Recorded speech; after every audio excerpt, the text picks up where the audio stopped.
আমার বাবাজিরা বন্ধুরা, এমন একজন নবীর উম্মত, ওই নবী ইচ্ছে করে পৃথিবীতে আসেন নাই, আমার নবীর আসার কোনো প্রয়োজন ছিল না। আল্লাহ রাব্বুল আলামিন দয়া করে মায়া করে নূরের নবীর নূর মোবারককে সূরতে বাশার রূপ দান করে এই বিশ্বভুবনে পাঠিয়েছেন একমাত্র সত্যর প্রচারের জন্য, হেদায়েতের বাণী শিক্ষা দেওয়ার জন্য। কথা বলেন ঠিক কিনা? এই জন্য কোরআনে পাকের অসংখ্য আয়াতে কারিমায় আল্লাহ তাআলা হাবিবের শুভাগমনের কথা উল্লেখ করেছেন। এখনো আমি যে আয়াতে পাক তেলাওয়াত করেছি সূরা আত-তাওবার 33 নম্বর আয়াতে পাক খুলে দেখুন, আল্লাহ রাব্বুল আলামিন আপন হাবিবকে কত সম্মান ইজ্জত দান করেছেন। বিসমিল্লাহির রহমানির রহিম।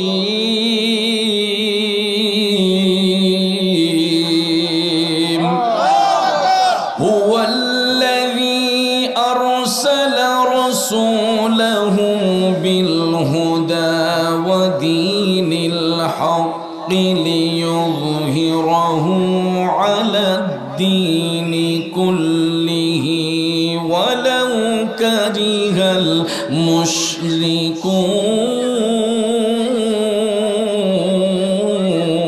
المشركون। উচ্চস্বরে বলুন ঘোষণাকার। আল্লাহ রাব্বুল আলামিন বলেন, হুয়াল্লাযী, তিনি সেই মহান সত্তা, আরসালা রাসূলাহু, যিনি আপন হাবিবকে প্রেরণ করেছেন, বিল হুদা, হেদায়েতের জন্য, ওয়া দীনিল হক, এবং দিনকে উজ্জীবিত করার জন্য। অর্থাৎ আল্লাহ রাব্বুল আলামিন বলেন, তিনি সেই সত্তা যিনি আপন রসুলকে, আপন বন্ধু নবীকে হেদায়েত এবং সত্য ধর্ম সহকারে আল্লাহ রাব্বুল আলামিন প্রেরণ করেছেন। এই জন্য আল্লাহ তাআলা কোরআনের অপর জায়গায় বলেছেন, আমি আল্লাহর কাছে একমাত্র মনোনীত দিন, এই দিন হলো দীনিয়াল ইসলাম। এই ইসলাম ধর্ম হচ্ছে একমাত্র শান্তির ধর্ম, আল্লাহর মনোনীত ধর্ম। এই জন্য আল্লাহ তাআলা বলেছেন, হুয়াল্লাযী আরসালা রাসূলাহু বিল হুদা ওয়া দীনিল হক লিইয়ুযহিরাহু আলাদ দীনি কুল্লিহি।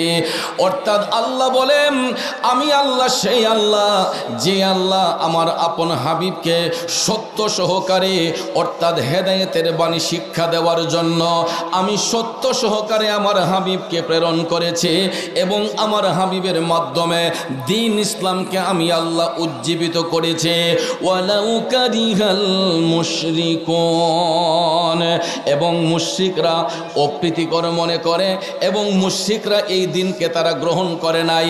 যদিও মুশরিকরা গ্রহণ করে নাই, আল্লাহ রাব্বুল আলামিন এই সত্য দিনকে উজ্জীবিত করেছেন একমাত্র আপন হাবিবের মাধ্যমে। এই জন্য ভাইয়েরা আমার, পৃথিবীর মধ্যে যত ধর্ম আছে, পৃথিবীর মধ্যে যত ধর্মাবলম্বী আছে, সব ধর্মের মধ্যে ইসলাম ধর্ম হচ্ছে শ্রেষ্ঠ ধর্ম। ইসলামই হচ্ছে একমাত্র শান্তির ধর্ম। কথা বলেন ঠিক কিনা? আজকে আমরা গর্ব করে বলতে পারি, আমরা আজকে গর্ববোধ করতে পারি এই ইসলাম ধর্মকে নিয়ে, কারণ এই ইসলাম ধর্ম দামি হয়েছে আমার নূর নবীজির কারণে। তাইলে বলুন, যেই নবীর কারণে আমাদের ধর্ম শান্তির ধর্ম দামি হয়েছে, ওই নবীর প্রশংসা করা দরকার আছে না নাই? জোরে বলেন, আছে না নাই? তাহলে ওই নবীর আগমনটা আমাদের জন্য খুশির নাকি বেজারের? আরেকটু জোরে বলেন, খুশির না বেজারের? তাহলে আমাদের দেশের মধ্যে দেখবেন কিছু কিছু মানুষ আছে, রসুলের শুভাগমন যখন হয়, যেই দিন রসুলের শুভাগমন হয়েছে ওই দিনটাকে আমরা স্মৃতিচারণ করে আমরা যখন জশ্নে জুলুস ঈদে মিলাদুন্নবী পালন করতে যাই, তখন দেখবেন দাড়িওয়ালা টুপিওয়ালা কিছু কিছু মোল্লা মুন্সি আছে, আমাদেরকে বেদাতের ফতোয়া দিয়ে ট্যাগ লাগায়। কথা কোন ঠিক না বেঠিক? আমাদেরকে শিরিকের ফতোয়া দেয়, বেদাতের ফতোয়া দেয়। কিন্তু আমরা দেখতে পাই যেই সমস্ত মোল্লা মুন্সি ভাইয়েরা জশ্নে জুলুস ঈদে মিলাদুন্নবীকে বেদাতের ফতোয়া, শিরিকের ফতোয়া দেয়, তারাই দেখলাম মঙ্গল শোভাযাত্রার মধ্যে সবার আগে গিয়ে লাঙ্গল জোয়াল কাঁধে নিয়ে পহেলা বৈশাখকে বরণ করে। কথা বলেন ঠিক না বেঠিক? যেটা দেবদেবীর পূজা যারা করে হিন্দু ধর্মের ভাইয়েরা পহেলা বৈশাখে মঙ্গল শোভাযাত্রা করে, কিন্তু ওই দাড়িওয়ালা টুপিওয়ালা কুর্তাওয়ালা মোল্লা মুন্সিরা মঙ্গল শোভাযাত্রা করতে কোনো ফতোয়া আসে না, এবং তাদের নেতাকর্মী যখন হাজত থেকে বের হয় আনন্দ মিছিল করতে কোনো বেদাতের ফতোয়া আসে না। কিন্তু যেই নবীর শুভাগমন না হলে আসমান জমিন চন্দ্র সূর্য লৌহ কলম কিছুই দাবি হতো না।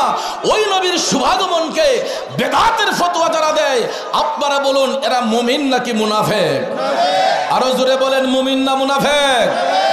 এই জন্য আমি অধম গুনাহগারে লিখেছিলাম, জশ্নে জুলুস নবীজির শানে পালন করে সব মুমিনের দোলে, ঠিক না বেটে?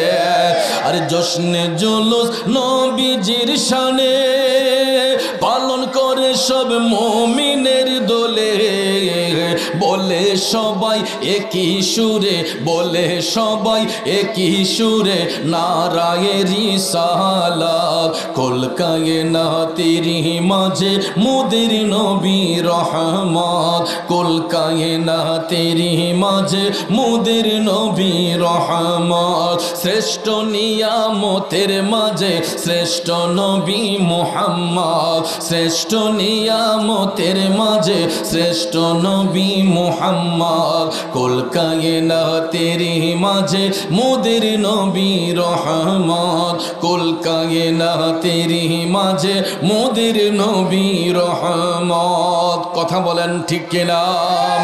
আমার যুবক বন্ধুরা, ও মুরব্বী বাবাজিরা গো, জশ্নে জুলুস মুমিন ব্যক্তিরা পালন করে, আর ওই জশ্নে জুলুস পালন করা হয় আমার দয়াল নবীর শুভাগমনে, ঠিক কিনা বলেন? ইতিপূর্ব বলেছি বন্ধুরা আমার বাবাজিরা, আবু জেহেল আমার নবীর সঙ্গে বিয়াদবি করে জাহান্নামী, আবু লাহাব আমার নবীর সঙ্গে বিয়াদবি করে জাহান্নামী। কথা কোন ঠিক কিনা?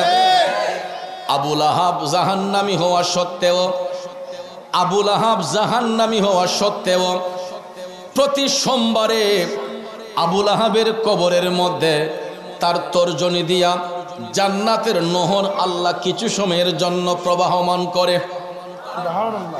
আবু লাহাবের তর্জনী দিয়ে, অর্থাৎ তার এই তর্জনী আঙ্গুল মুবারক আঙ্গুল দিয়ে জান্নাতের নহর আমার আল্লাহ প্রবাহমান করান কিছু সময়ের জন্য প্রতি সোমবারে। কেন জানেন? আবু লাহাবের ঘরের মধ্যে একজন দাসী ছিল, ওই দাসীর নাম ছিল সুয়াইবা। নাম কি? আবু লাহাবের ঘরের দাসীর নাম ছিল সুয়াইবা। এরে নবীর প্রেমিকেরা, মা বোনরা গভীর মনোযোগ। রাহমাতাল লিল আলামিন নবী, নূরের নবী, মায়ার নবী, জিন্দা নবী, রবিউল আউয়াল শরীফের 12 তারিখ সুবহে সাদেক রোজ সোমবারে যখন শুভাগমন করেছেন, আকাশ বাতাস ধন্য হয়েছে, পশু পাখি বৃক্ষরাজি সবাই নবীর আনন্দে উদ্বেলিত। একমাত্র কাফির মুশরিক ছাড়া সমস্ত সৃষ্টি জগৎ আমার নবীর আগমনে আনন্দে উদ্বেলিত। এমন সময় আবু লাহাবের ঘরের দাসী সুয়াইবা যখন দেখলো হুরগেল মাগুন সবাই আনন্দে মাতোয়ারা, মা আমেনা খাতুন রাদিয়াল্লাহু তাআলা আনহার হুজরা মুবারকের মধ্যে নূরের চাঁদ উদিত হয়েছে। রাহমাতাল লিল আলামিন নবীর শুভাগমনে খুশিতে আত্মহারা হয়ে সবাই যখন খুশি উদযাপন করতেছে, আবু লাহাবের ঘরের দাসী সুয়াইবা নূর নবীজির আগমনে সেও খুশি উদযাপন করেছিল। খুশিতে আত্মহারা হইয়া সুয়াইবা যখন আবু লাহাবের ঘরের মধ্যে প্রবেশ করল, আবু লাহাব ডাক দিয়া কয়, কিরে সুয়াইবা, এ সুয়াইবা, আজকে তোকে এত আনন্দিত লাগছে কেন? এত খুশি খুশি তোমাকে লাগতেছে কেন? সুয়াইবা ডাক দিয়া কয়, হুজুর আপনি জানেন না আপনার বংশের মধ্যে আপনার ভাতিজার শুভাগমন হয়েছে, যিনি রাহমাতাল লিল আলামিন, রাহমাতাল লিল আলামিন নবীর শুভাগমন হয়েছে, আপনি কি জানেন না? তখন আবু লাহাব এই কথাটা শোনার পরে, তার দাসীর মুখে শোনার পরে একটু খুশি হয়ে বলছিল, ও আচ্ছা, আমার ভাতিজার আগমন হয়েছে, আমার ভাতিজা আসছে। তখন একটু খুশি হয়েছিল। বাবাজিরা আমার, এই খুশি হওয়ার কারণে আবু লাহাব যখন সারা জীবন নবীজির সঙ্গে বিয়াদবি কইরা সে যখন কবরের মধ্যে গেছে, প্রতি সোমবারে আবুল আহাবের কবরের মধ্যে তার তর্জনী দিয়ে জান্নাতের নহর প্রবাহমান হয়, যা পান করে সে জান্নাতের স্বাদ লাভ করতে পারে। হঠাৎ একদিন কাশফুল কুলুবের মাধ্যমে সুয়াইবাকে স্বপ্নে দেখালো আবুল আহাব, ওরে সুয়াইবা, তোর মুখ থেকে আমি নবীজির শুভাগমন শুইনা খুশি হওয়ার কারণে, তোর মুখ থেকে আমি নবীজির শুভাগমনে খুশি হওয়ার কারণে প্রতি সোমবারে আমি যেই মুহূর্তে খুশি উদযাপন করেছিলাম রসুলের শুভাগমনে, ওই মুহূর্তটাতে আল্লাহ তাআলা প্রতি সোমবারে আমার তর্জনী দিয়া জান্নাতের নহর প্রবাহমান করায়, যা পান করে আমি জান্নাতের স্বাদ উপলব্ধি করতে পারি। আর সুয়াইবা, যদি আমি পুনরায় আবার পৃথিবীতে আসতে পারতাম, পুনরায় যদি আল্লাহ তাআলা আমাকে পৃথিবীতে আবার পাঠাইতেন, আমি কিয়ামত পর্যন্ত আমার নবীর ঈদে মিলাদুন নবীর অনুষ্ঠান করে যাইতাম। আরো আসতে কোন সুবহানাল্লাহ। আবুল আহাব অভিশপ্ত জাহান্নামী, কিন্তু নবীজির শুভাগমনে একটুখানি খুশি হওয়ার কারণে প্রতি সোমবার আবুল আহাবের কবরে তার তর্জনী দিয়ে জান্নাতের নহর প্রবাহমান হয়, যা পান করে সে জান্নাতের তৃষ্ণা অনুভব করে, জান্নাতের সুধা অনুভব করে। আর সুয়াইবাকে স্বপ্নের ঘরে এসে বলতেছে, সুয়াইবা, যদি আমি পুনরায় আবার পৃথিবীতে আসতে পারতাম, কিয়ামত পর্যন্ত আমি ঈদে মিলাদুন নবীর মাহফিল আঞ্জাম দিতাম। আর আমাদের দেশের মধ্যে কিছু কিছু মোল্লা মুন্সি আছে যারা ঈদে মিলাদুন নবীর বিরুদ্ধে ফতোয়া মারে। বন্ধুরা আমার, বাবাজিরা, ওই সমস্ত মৌলবী সাহেবদের ফতোয়া হলো রবিউল আউয়াল শরীফের 12 তারিখে রসুলের শুভাগমন হয় নাই, রসুলের ইন্তিকাল হয়েছে। কই যদিও শুভাগমন হয়, তারা বলে যদিও শুভাগমন হয়, জন্ম হয়, ওই দিনে তো নবীজির ইন্তেকাল হয়েছে, ওই দিকে নবীজির ইন্তেকাল দিবস পালন করতে হয়। এই জন্য ভাইয়ের আমার, আমি যদিও তাদের কথার মধ্যে কোনো যৌক্তিকতা নাই, তারপরও আমি কিছু সময়ের জন্য তাদের ফতোয়াই গেলাম যে রসুল যেই তারিখে যেই সময়ে শুভাগমন করেছেন, আবার 63 বছর জিন্দেগি কাল মুবারক অতিবাহিত করে ওই তারিখে রবিউল আউয়াল শরীফের 12 তারিখে, ওই দিনটাও সোমবার ছিল, রসুলের ইন্তেকাল মুবারক হয়েছে। তাদের ফতোয়া কিছু সময়ের জন্য মানলাম। এখন প্রশ্ন হলো, আমি আপনি তো যেই তারিখে জন্মগ্রহণ করি, আবার কি একই তারিখে আমাদের মরণ হয়? যদি চৈত্র মাসে জন্ম হয়, আষাঢ় মাসে মরণ হয়, আষাঢ় মাসে জন্ম হলে কার্তিক মাসে মরণ হয়। কথা বলেন ঠিক কিনা? আর যদি চৈত্র মাসে জন্ম, চৈত্র মাসে মরণ হয়, সময়ের মধ্যে ডিফারেন্স থাকে কি থাকে না? জন্ম মৃত্যুর মধ্যে ব্যবধান থাকে কি থাকে না? 1 তারিখে জন্ম হয় আর 1 তারিখে মৃত্যু হয়। এই জন্য আমার আপনার বেলায় অনুষ্ঠান হয় 2টা, একটা হয় জন্মবার্ষিকী আর একটা হয় মৃত্যুবার্ষিকী। ঠিক না ঠিক? আমাদের বেলায় অনুষ্ঠান হবে 2টা, একটা হলো জন্মবার্ষিকী আর একটা হলো মৃত্যুবার্ষিকী। কথা কোন ঠিক না? কারণ আমাদের জন্মের নির্দিষ্ট একটা তারিখ হয়, মৃত্যুর নির্দিষ্ট একটা তারিখ হয়। কথা বলেন ঠিক কিনা? কিন্তু তাদের কথাই তাদের কাছে চলে যায়। ওরা বলে যেই তারিখে নবীজির আগমন হইছে, ওই তারিখে 63 বছর পরে নবীজির ইন্তেকালও হইছে। এখন আমার প্রশ্ন হলো, একই তারিখে রসুলের আগমন, একই তারিখে আমার নবীর ইন্তেকাল। এখন আপনারা বলেন, রসুলের আগমন আগে না ইন্তেকাল আগে?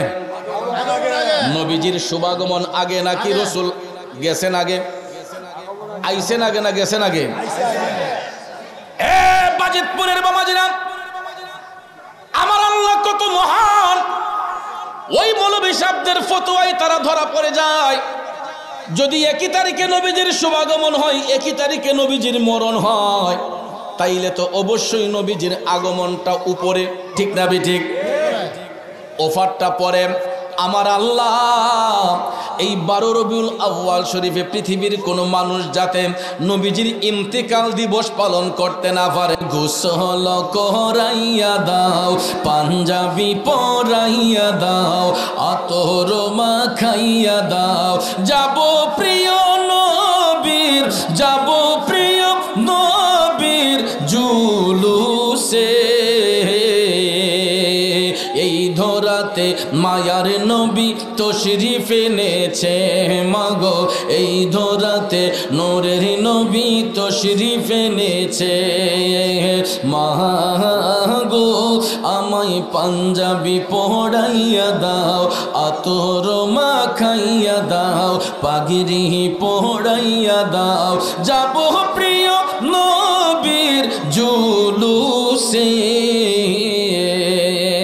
এই ধরাতে মায়ার নবী তশরিফ এনেছে মাগো এই ধরাতে মায়ার নবী তশরিফ এনেছে কথা বলেন ঠিক কিনা ও বন্ধু ওই সমস্ত মৌলবী সাহেবদের ফতোয়ায় তারা নিজের ফতোয়ায় নিজেই ধরা পড়ে গেছে কারণ রবিউল আউয়াল শরীফের 12 তারিখ সুবহে সাদিক রোজ সোমবারে রসুলের আগমন একই তারিখে নবীজির ইন্তেকাল এটা তাদের কথা তাদের কথাই হলো তারা প্রমাণিত করলো যে আমার আল্লাহ নবীর শুভাগমন দিয়া ইন্তেকালের মধ্যে এমনভাবে শিলমাইরা দিছে যাতে করে ওই দিন কেউ নবীর ইন্তেকাল দিবস পালন করতে না পারে ওই দিন মানুষ পালন করবে জশ্নে জুলুস ঈদে মিলাদুন নবী শুধু তাই নয় আমার বাবাজিরা বন্ধুরা মদিনার কামলিওয়ালা নবী তো এই পৃথিবীতে সংসার করার জন্য আসেন নাই ঘর বাড়ি বানাইবার জন্য আসেন নাই অর্থকরী পাহাড় গড়ার জন্য আসেন নাই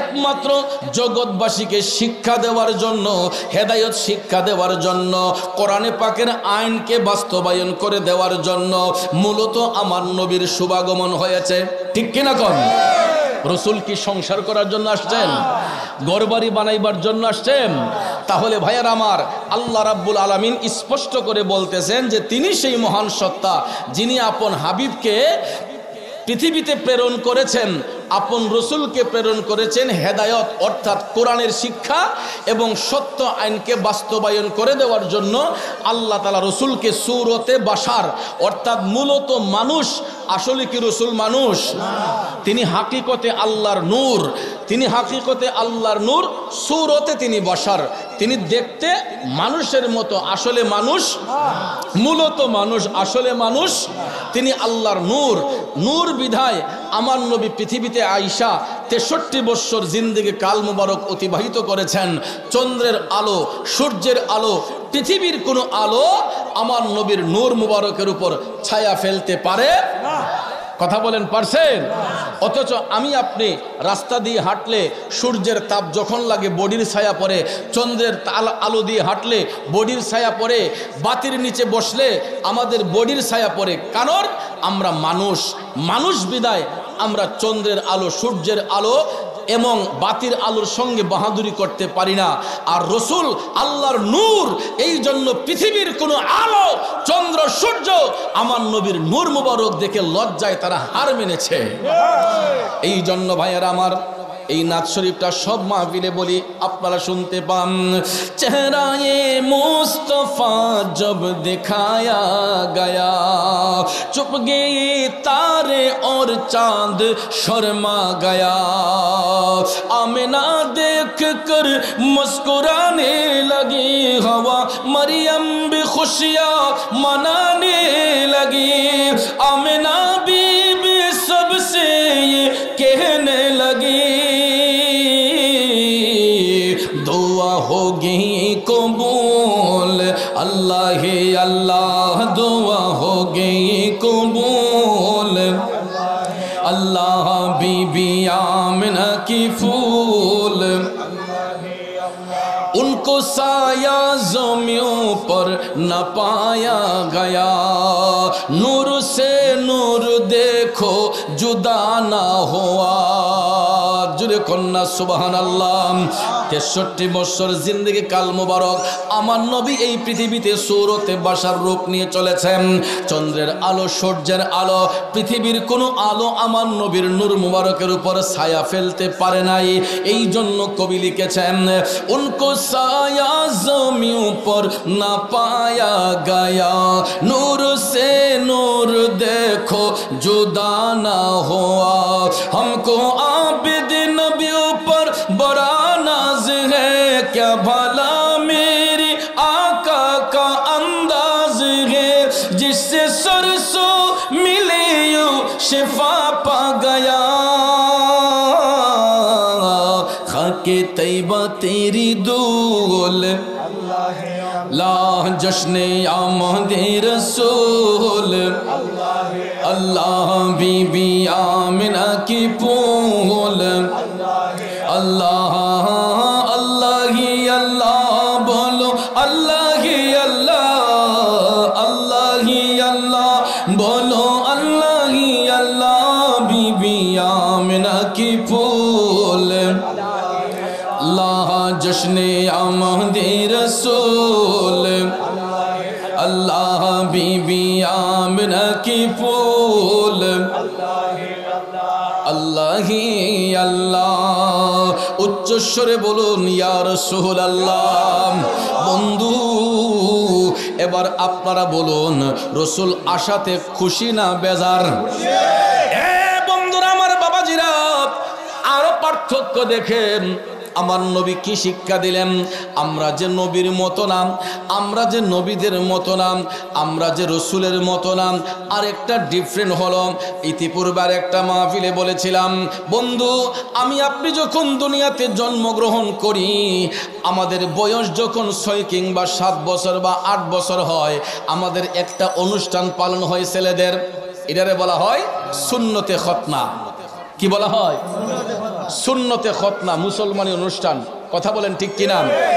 এটা তাবরানী শরীফের মধ্যে এই হাদিস খানা আসছে। হযরতে আনাস রাদিয়াল্লাহু তাআলা আনহু হাদিস খানা বর্ণনা করেন। তিনি রাসূল করিম সাল্লাল্লাহু আলাইহি ওয়াসাল্লাম থেকে বর্ণনা করেছেন আল্লাহর হাবিব বলেন যে আমি আমার মওলা পাকের নিকট এতই সম্মানিত, রসুল বলতেছেন যে আমি আমার রবের নিকট এতই সম্মানিত আমার রব তাআলা আমি রসুলকে খতনাকৃত অবস্থায় দুনিয়াতে পাঠিয়েছেন এবং আমার লজ্জাস্থান দেখা পৃথিবীবাসীর জন্য আল্লাহ হারাম করে দিয়েছেন। আরো জোরে কন্যা সুবহানাল্লাহ। অর্থাৎ আমার আপনার বেলায় সুন্নতে খতনা মুসলমানের অনুষ্ঠান হয়। আমার প্রশ্ন হলো যখন আমার আপনার সুন্নতের খতনা হয় মুসলমানি অনুষ্ঠান হয় ডাক্তার সাহেব বলেন আজম সাহেব বলেন যখন আমাদের খতনা করানো হয় বলুন তো আমাদের লজ্জাস্থানটা ডাক্তার সাহেবের চোখে পড়েনি? যিনি আজম সাহেব খলিফা যিনি গ্রামাঞ্চলে আইসা অনেকে কাজ করতো সুন্নতে খতনা করাতো ওনার নজরে পড়েনি? আশেপাশে যারা থাকে তাদের নজরে পড়ে কিনা? তাহলে যদি আমাদের বয়স অল্প নাবালক যদি হয়ে থাকি বয়স যখন 6, 7, 8 হয় আমাদের সুন্নতে খতনা করানোর সময় আমাদের লজ্জাস্থানটা ডাক্তার সাহেবের চোখে আজম সাহেবের চোখে বা প্রতিবেশী যারা থাকে তাদের চোখে পড়ে। ঠিক কিনা কন?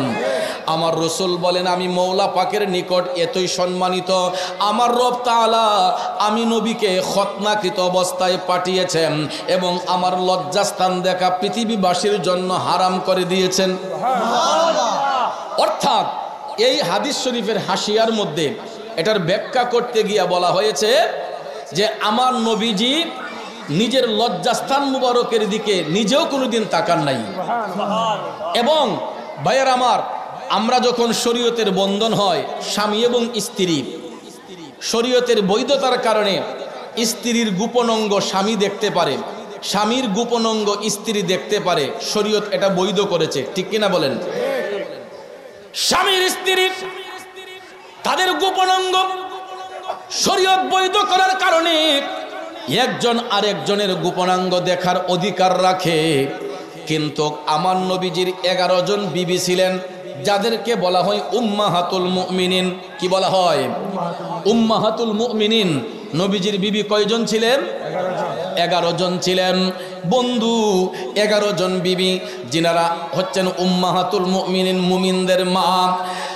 হাদিস শরীফের হাসিয়ার মধ্যে আসছে আমার নবীর 11 জন বিবির মধ্যে কেউ কোনোদিন আমার নবীজির লজ্জাস্থান মুবারক দেখার সৌভাগ্য হয় নাই। ইভেন আমার নবীজি নিজেও কোনোদিন আপন লজ্জাস্থান মুবারকের দিকে তাকাতে হয় নাই। আর হবেই বা কেন? কারণ নবীজির পেশাব মুবারক, পায়খানা মুবারক, চুল মুবারক, হাত হাত মুবারক, পাও মুবারক, আপাদ মস্তক নূরুন আলা নূর মুবারক। ঠিক কিনা কম?